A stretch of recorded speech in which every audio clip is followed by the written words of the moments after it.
Nakapag-book ka na ba ng biyahe para lang makatakas sa buhay? Isang lugar na malayo, mas mabuti, kung saan walang mga email, walang paghuhusga, walang mata mula sa mga kakilala mga alon ng karagatan, puting buhangin, at ikaw, kasama ang iyong hindi gumaling na sakit. Ako si Steve.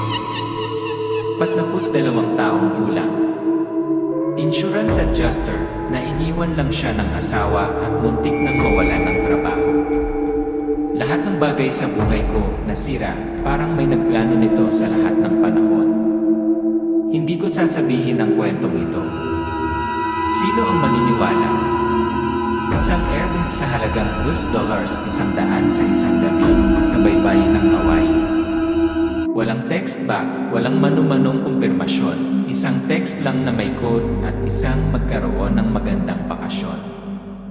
Masyadong perpekto ito para maging totoo. At dahil ito ay masyadong perpekto, it was hell. Pagdating ko doon, halos patay na ang iya. Ang mga cobblestone na kalsada at siksik na mga halaman ay tila nilalamon ang lumang kotse. Ngunit pagkatapos nakita ko ito, ang medyo maliit na bahay na may berdeng bubong, tulad ng sa mga larawan. Lahat ay eksakto tulad ng inilarawan. Ngunit isang bagay ay hindi tama. Hindi isang ibon. Hindi isang hininga ng hangin. Hindi isang tunog. Basta ang tingin ng mga bintana na parang pinagmamasdan nila ako.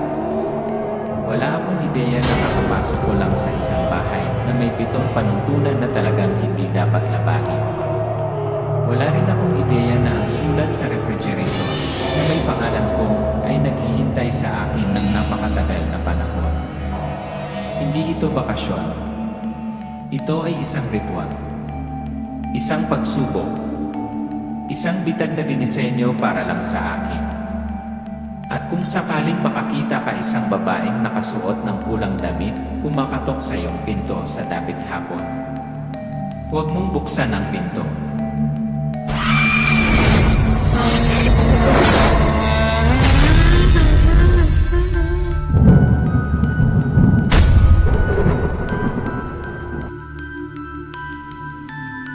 May mga pagkakataon kapag ayaw ng mabuhay ng mga tao, gusto na lang nilang mawala ng hindi nag-iwan ng bakas. Ako si Steve, 38 taong gulang. Isang lalaking nasa bingit ng pagbagsak, parehong mental at pisikal. 3 months ago, nilagay ng misis ko ang divorce papers sa kitchen table. Katabi nila ang wedding ring niya. Walang paliwanag, walang luha. Katatapos lang tapos. Hindi ako pumirma. Hindi dahil sa pag-asa, ngunit dahil wala na akong lakas para gumawa ng iba pa. Nawalan ako ng antok, huminto sa pagkain, at naubos ang aking mga pangarap sa tunog ng mga email sa trabaho at mga abiso sa pangolekta ng utang. Ang insurance company na pinagtatrabahuhan ko ay restructuring. Isa pang round ng layoffs at susunod na ako. Kailangan kong umalis dito. Ngayon, malayo sa lahat. Kahit saan, wag lang sa lungsod na ito. Nahanap ko ito, isang airbnb sa tabi ng karagatan, 2 silid tulugan, 2 banyo. $100 lang bawat gabi. Walang bagong review, walang kamakailang komento. Ilang hindi ka panipaniwalang larawan lang. I didn't think much of it, hindi nag-text sa host. Hindi ko na tinignan pa. Espressed book like was pulling the trigger and that was it. Ang eroplano ay umalis mula sa O'Hare noong 6 ang umiiyak ang sanggol at ang isang lalaking nakaupo sa tabi ko ay umuubo na parang isusuka. Hindi ako makatulog. Nakaupo lang ako doon, pagod at tahimik, nagbibilang ng mga minuto na para bang binibilang ang huling pintig ng puso ng isang namamatay na tao. Nagrenta ako ng lumang Honda Civic. Umuungol ang AC, dumadagundong ang makina na parang may nabasag sa loob. Ginabayan ako ng iya sa magagandang kalsada ng Hawaii noong una. But then the scenery changed. The tourist thins out. The trees grown thicker. Ang aspaltong kalsada ay naging gravel roads. Sa magkabilang gilid ay niyog at saging na kabubatan, ngunit napakakapal na tila nilalamon ng langit. Nagsimulang humina ang giya. Sa tuwing nawawala ng signal, bumibilis ang tibok ng puso ko. Pakiramdam ko ay nagmamaneho ako sa ibang dimensyon, kung saan ang oras ay tahimik at ang liwanag ay nilamon ng tahimik na mga anino ng mga puno. Tapos sabi ng yes, nandito ka. Itinigil ko ang kotse, ang aking puso ay nasa harap ko, tulad ng mga larawang berdeng bubong, puting kahoy na balkonahe, ngunit di. Bakit pakiramdam ko kanina pa ako hinihintay nito? Kung tumalikod ako at umalis sa kanan noon, baka iba na.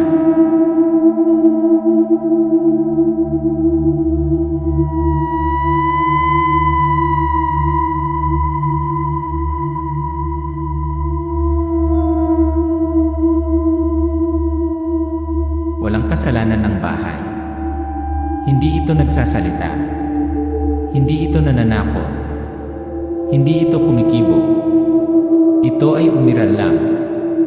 Ngunit nang lumakad ako sa pintuan, lahat ng nasa loob ay nagsimulang bumulong. Ang unang amoy na napansin ko ay hindi dagat, ito ay ama. Ito ay malabo, ngunit parang may nabaon sa ilalim ng sariwang pintura. Hindi naman talaga madilim ang ilaw sa bahay, pero hindi pa sapat ang liwanag. Kumikislap ang mga bombilya na parang mapapasok. Kumaway ang mga kortina kahit walang hangin. At ang nagpalamig sa aking gulugod ang sobrang kalinisan. Walang alikabok. Walang mansa. Lahat ay pinunasan na parang paghahanda sa darating. Isang fireplace sa isang bahay sa Hawaii. Mga bagong gamit sa kusina, ngunit parang walang gumalaw sa kanila. Ang hapagkainan ay may 6 na set ng kubyertos, ngunit walang ibang dumarating. May nangyari mali. Pero patuloy kong kinukumbinsi ang sarili ko, pagod lang. Pinaglalaruan ako ng isip ko dahil halos 2 araw akong walang tulog. At pagkatapos binuksan ko ang refrigerator. Ayan, nakadikit sa loob ng pinto. Isang lumang sobre na parang may bahid ng dugo o kape, hindi ako sigurado.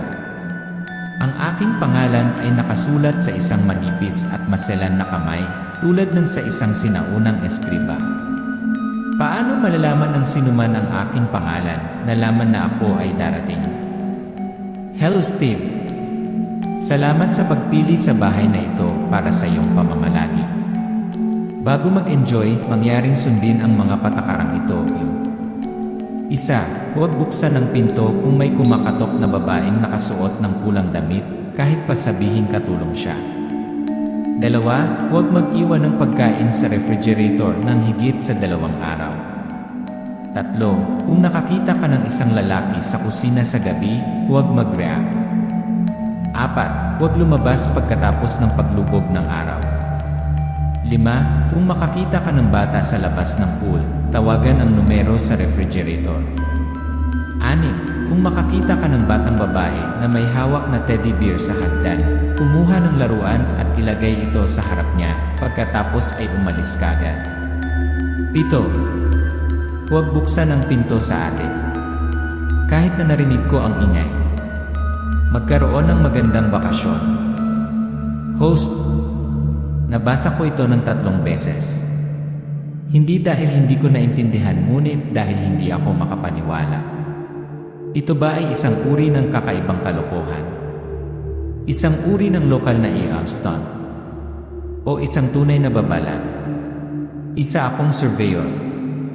I deal with facts. With numbers. With risk and probability.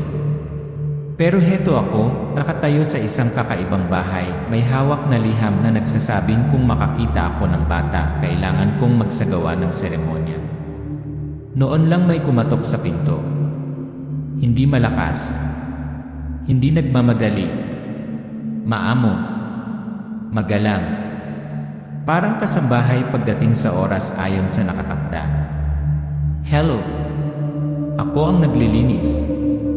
Pinadala ako para linisin ang bahay mo. Hindi ako sumagot. Hindi ako kumikibo. Pero alam kong alam niyang nandoon ako. Tumingin ako sa pifo. At nakita ko eksakto tulad ng inilarawan sa sulat. Pulang damit. Malapad na sombrero. Nakatayo, parang wax figure na naghihintay ng tamang sandali. Ang magalang nakatok na uwi sa isang malakas na kabog. Ang pinto ay nanginginig sa bawat kabog. Napaatras ako. My heart was pounding. Muling umaligaw-gaw ang kanyang boses, ngunit sa pagkakataong ito, parang sirang metal, nauna at nabalik. Buksan mo ang pinto, kailangang linisin ang bahay, kailangan kong pumasok. Nawala siya. Parang hindi siya nag-exist. Imagination ko ba to? O talagang may sariling rules ang bahay na ito at unti-unti akong sinusunod.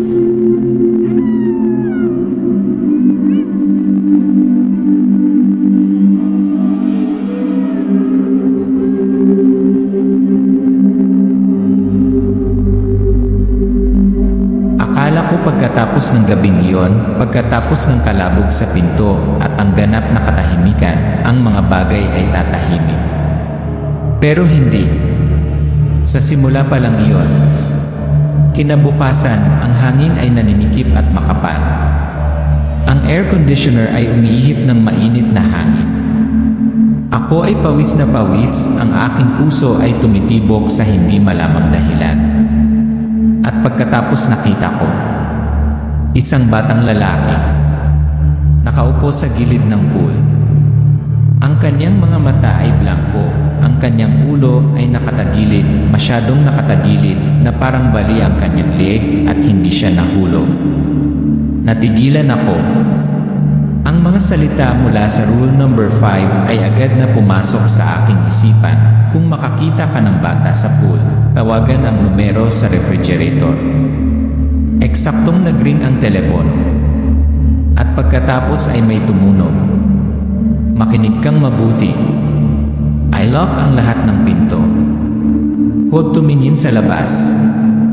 May darating. Walang paliwanag. Walang tanong.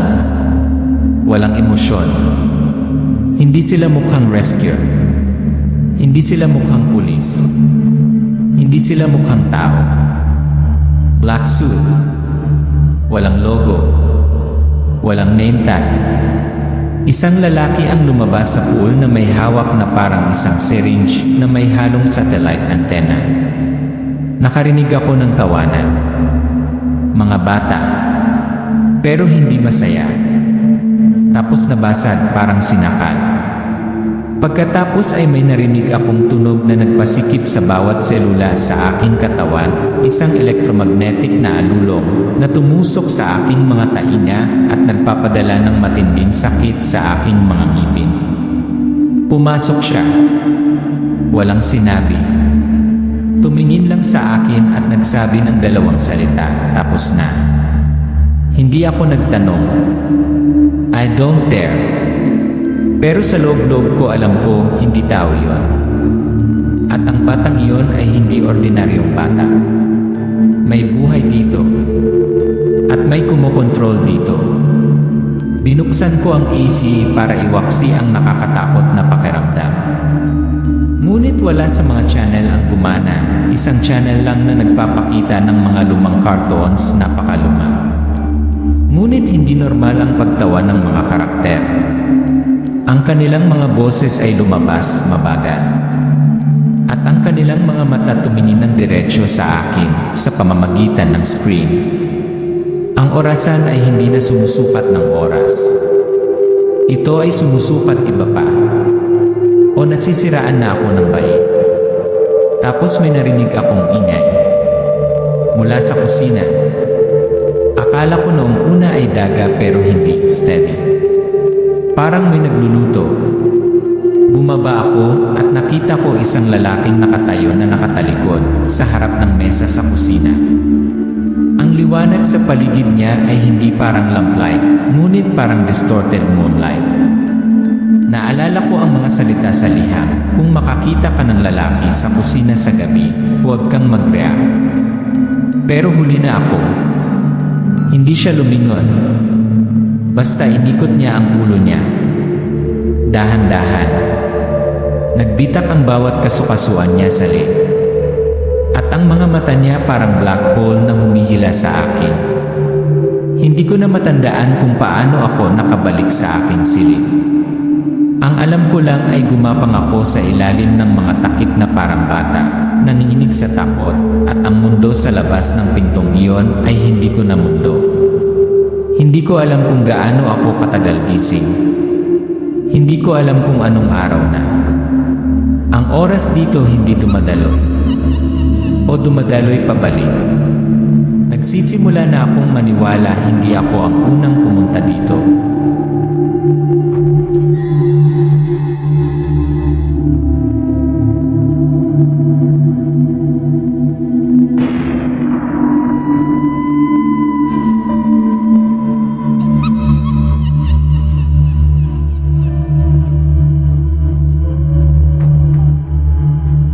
Hindi ko na matandaan kung gaano ako katagal nakatulog.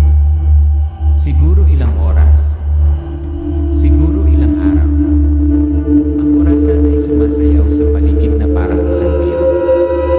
Ang telepono ay magsasabing 11 yen at pagkatapos ay 2,561. Sumuko na ako sa pag-unawa kung paano gumagana ang mundo. Isa lang ang alam kong sigurado, wala na ako sa realidad na alam ko. At pagkatapos ay nakita ko siya. Hindi gumalaw ang batang babae. Nakatayo lang siya, hawak ang teddy bear na parang masamang espiritu. Ang iyong mga mata hindi sumasalamin sa liwanag, nilalamon nila ito. Na para bang ang bawat tingin mo ay maaaring pumatay ng sinag ng pag-asa sa aking puso. Ang ika-anim na tuntunin ay pumasok sa isip, tulad ng isang bulong. Kung makakita ka ng isang batang babae na may dalang teddy bear, bumili ng isang laruan at ilagay ito sa kanyang harapan, pagkatapos ay umalis. Huwag mo nang tanungin kung bakit. Huwag kang titigil. Huwag kang tumingin ng matagal. Ang silid ay amoy lumang alikabok. Parang bulok na alaala. Lumuhod ako sa tabi ng kahon ng laruan, nanginginig ang aking mga kamay. Nahawakan ko ang isang maliit na bangka, ngunit ito ay mainit na parang apoy. Hindi gawa sa kahoy, ngunit parang inukit mula sa mga buto ng isang tao. Pumili ako ng isa ng random. Isang malamig na metal na kotse na may kalawang na mga gulong na parang umiiyak. Naglakad ako palapit sa kanya na parang papasok ako sa isang giyera. Bawat hakbang ay nakakaubos ng lakas ko. Ibinaba ko ang laruan at umatras. Sabi sa panuntunan, bumaba at maghintay ng 15 minuto. Ngunit hindi nito sinasabi kung ano ang mangyayari sa 15 minutong iyon. Minut 1, huminto ang orasan. Minuto 3, ang ilaw sa silid ay kasing dilim ng makapal na fog. Minut 5, nakarinig ako ng oyay, hindi sigurado kung boses ng tao. Iba pa. Minut 9, naririnig ko ang pangalan ko mula sa itaas. Malambot. Matamis. Gaya ng tawag sa akin ng nanay ko noong maliit pa ako. Minut 13, biglang bumaba ang temperatura. Nag-freeze ang pawis ko. At sa likod ko may humihinga. Hindi ko na kinaya.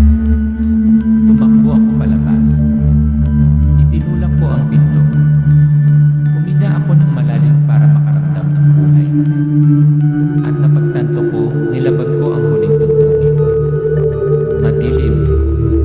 Lumabas ako ng palubog na ang araw. May mga pinto kapag binuksan, hindi na muling magsasara.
walang babae, walang anino sa kusina. Kakaibang tahimik ang lahat. Napakatahimik na kahina-hinala. Lumabas ako ng bahay ng tanghali. Walang pumigil sa akin. Ang daan pabalik ay biglang mas madali kaysa sa naisip ko. Gumagana ang giya. Ang langit ay bughaw. Ang dating tila panaginip o isang bangungot ay nasa likod ko na ngayon. Umuwi ako noong Martes ng hapon. Ang kusina ay pareho. Ang mga papeles ng diborsyo ay nasa mesa. Ngunit ako ay hindi na si Steve. Sinubukan kong buksan ang lahat ng channel, static. Maliban sa isa. Ito ang Cartoon Channel parang sa bahay na yon. Tiningnan ko ang aking telepono, wala na ang lumang numero. Walang laman ang mga contact. Ang tanging history ng tawag ay emergency na tawag na kumpleto. Tiningnan ko ang aking email. May mensahe sa aking folder ng spam mula sa Airbnb. Walang return address, walang paksa. Ipinapakita ang email sa screen. Salamat sa karanasan sa aming tahanan sa Hawaii. Ikaw ay isang potensyal na kandidato para sa susunod na pagbisita. Magkita tayo ulit. Host, huwag kang mag-alala, Steve. Ang taong katulad mo hindi talaga makakaalis. Baka hindi na ako umalis. Siguro, hindi bahay ang lugar na yon kundi isang gate. At ako isa lang ako sa daan-daang naimbitahan na pumunta. Buhay ba si Steve? O patay na mula nang tumuntong sa Hawaii? Ito ba ay isang eksperimento? Isang selyadong dimensyon? O kaya isang lugar kung saan ang mga nawawalang kaluluwa ay nakulong magpakailanman?